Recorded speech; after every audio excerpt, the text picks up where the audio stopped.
Greetings and salutations. Grace unto you and peace from God our Father and the Lord Jesus Christ. This is Wesley Webb, pastor of Grace Baptist Church in Greater Downtown Metropolitan McBee, South Carolina, and welcome to the Higher Grounds podcast and today's Morning Minute Meditation. So, from September the 17th in 1964 to March 25th of 1972, there was a popular TV show which aired on ABC that was called Bewitched. From my understanding, it aired for 8 full seasons. I read where the show was popular. It finished its second-rated show in America in its first season. It stayed in the top 10 for the first 3 seasons, and it was even in seasons 4 and 5 still in the 11th place most popular show. In 2002, it was ranked number 50 on TV Guide's 50 Greatest TV Shows of All Time. Wow. The show is even seen today, still yet, in syndication. The gist of the show, if you've never saw it, it's about a witch which marries a mere mortal man, and she tries to keep her magical powers secret from him. Episodes would have some plot where there's a situation, the husband is going to be on the verge of discovering her secret. She would twitch her nose, perform some magic spell on her husband, under which he just would not discover her secret. Now, I said all of that to draw our attention to a word that I see in the scriptures. In Galatians chapter 3, verse number 1, the Apostle Paul writing says, O foolish Galatians, who hath bewitched you, that ye should not obey the truth, before whose eyes Jesus Christ hath been evidently set forth, crucified among you. The Apostle Paul used the word bewitched there in Galatians chapter 3. Just Strong's Concordance says that word bewitched. Best I can tell, it's something about, pronounced the way, baskaino, something like that.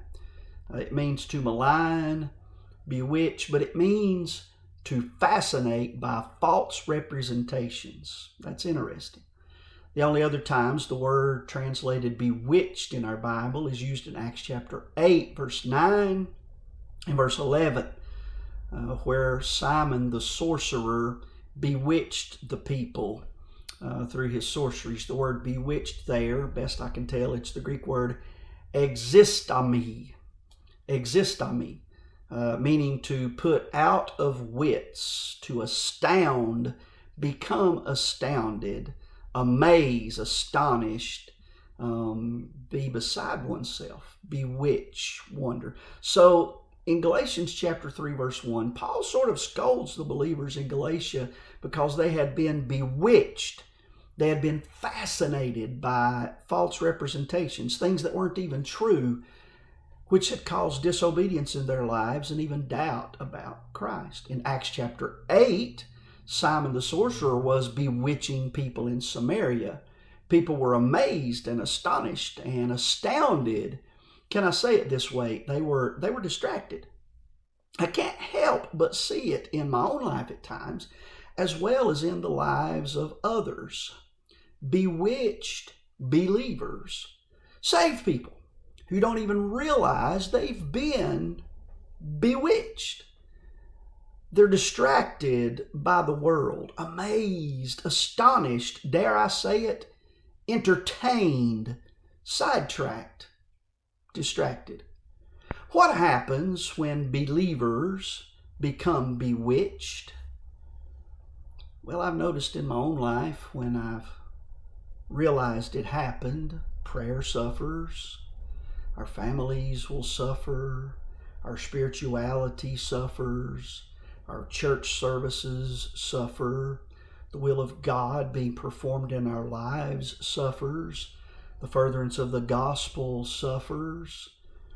Look, I just wanted to draw your attention to this word. I just wanted to slow us down long enough to cause us to think about it, to cause us to do a little bit of self-reflection, self-analysis, to see if we, in an honest answer, have become bewitched believers.